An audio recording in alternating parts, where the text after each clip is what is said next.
मैं शमशेर खान शाहचारी गणित राजकीय कन्या महाविद्यालय चौमू। अपन पढ़ रहे हैं सदिश समष्टि और उसमें सदिश समष्टि का आधार। आज एक प्रमेय प्रूव करते हैं। प्रमेय है यदि W एक परिमित विमीय सदिश समष्टि VF का उप समष्टि है तो नंबर 1 वीमा W इजकल टू वीमा V, number 2 W is equal to V then वीमा W इजकल टू वीमा V और वीमा W इजकल टू वीमा V then W is equal to V। वीमा को अपन डायमेंशन कहते हैं तो इसे इंग्लिश में DIMW, वीमा W को DIMW डायमेंशन ऑफ W भी लिखते हैं। अब इसका प्रमाण, प्रथम भाग का प्रमाण अपन देते हैं। माना परिमित विमीय सदिश समष्टि VF की विमा n है। अपन ले लेते हैं कि VF की विमा n है। अब VF की विमा n होने का मतलब क्या है? V के आधार में n अवयव है, यह आपके ध्यान में रहना चाहिए। फिर दिया हुआ क्या है? दिया हुआ है कि W सदिश समष्टि V का उप समष्टि है। W सदिश समष्टि V का उप समष्टि है।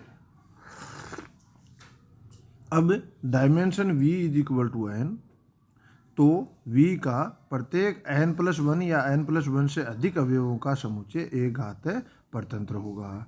ये किस आधार पे? ये जो अपन थ्योरम प्रूव कर रहे हैं, इससे पहले एक थ्योरम थी, उसके आधार पे लिखा है। थ्योरम है कि यदि किसी सदिश समष्टि की विमा n है तो उसमें n+1 या n+1 के से अधिक के अवयवों का समुच्चय एक घात परतंत्र होता है। उसका प्रूफ अपन ने नहीं दिया है, उसे यहाँ प्रूव नहीं किया है। परीक्षा के पॉइंट ऑफ व्यू से वो इतनी इम्पोर्टेंट नहीं है। तो आपको सीधा याद रखना है कि यदि किसी सदिश समष्टि की विमा n है तो उसमें उस सदिश समष्टि के n+1 या n+1 से अधिक अवयवों का समुच्चय एक घात परतंत्र होता है। ठीक है, तो अपन ने लिख दिया dimension V is equal to n, तो V का प्रत्येक n+1 या n+1 से अधिक अवयवों का समुच्चय एक घात परतंत्र होगा।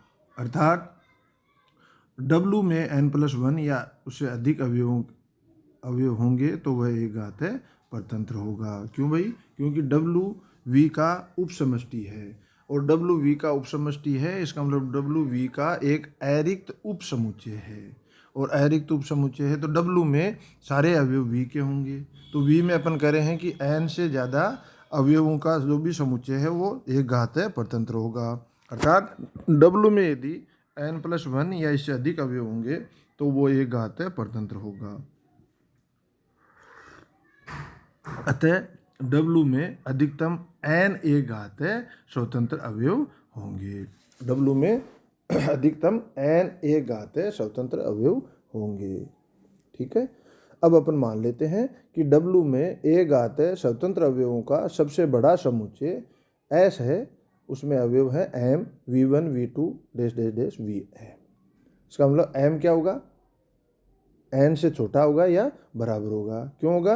क्योंकि W में अधिकतम n एक घात स्वतंत्र अवयव हो सकते हैं और अपन ने लिए हैं m अवयव। इसका मतलब ये जो m अवयव है या तो n हो सकते हैं या n से कम हो सकते हैं, जब ही ये स्वतंत्र एक घात स्वतंत्र होंगे।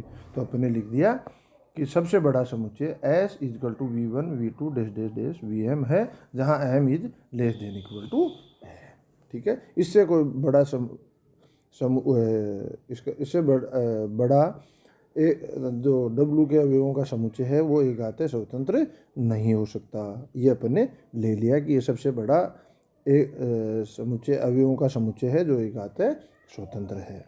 अब अपना अगला उद्देश्य, यदि अपन S को W का आधार प्रूव कर दें, यदि अपन S को W का आधार प्रूव कर दें तो अपन कहेंगे कि W की विमा m है और चूँकि m is less than equal to n तो W की विमा V की विमा से छोटी या बराबर होगी। ठीक है, तो S को W का आधार सिद्ध करने के लिए हम प्रदर्शित करेंगे कि W का उपसमुच्चय S एक घात स्वतंत्र है। नंबर 2, S W को जनित करता है। ठीक है, अब एस एक घात स्वतंत्र है, पहली चीज़ तो अपने आप प्रूव है, ठीक है। और एस डब्लू को जनित करता है, ये प्रूव करेंगे।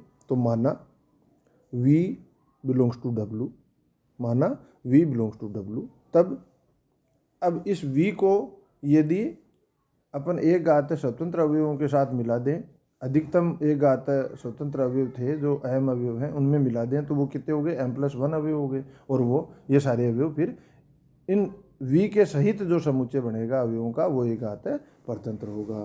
तो अपन ने लिखा माना V बिलोंग्स टू W, तब V, V1, V2 dash dash dash Vm W के m+1 एक घात परतंत्र अवयव होंगे। इसलिए V बिलोंग्स टू W सदिशों V1, V2 dash dash dash Vm का एक घात संचय होगा। क्यों होगा भाई? क्योंकि अपन ने पढ़ रखा है कि यदि कोई एक घात परतंत्र अवयव है, कोई समुच्चय एक घात सदिशों का कोई समुच्चय एक घात परतंत्र है, तो उसका एक अवयव अन्य सभी अवयवों के एक घात संचय के रूप में होगा। एक थ्योरम अपन ने पढ़ रखी है कि यदि किसी समुच्चय का एक अवयव अन्य सभी अवयवों के एक घात संचय के रूप में दिया जा सकता है तो वह समुच्चय एक घात परतंत्र होगा।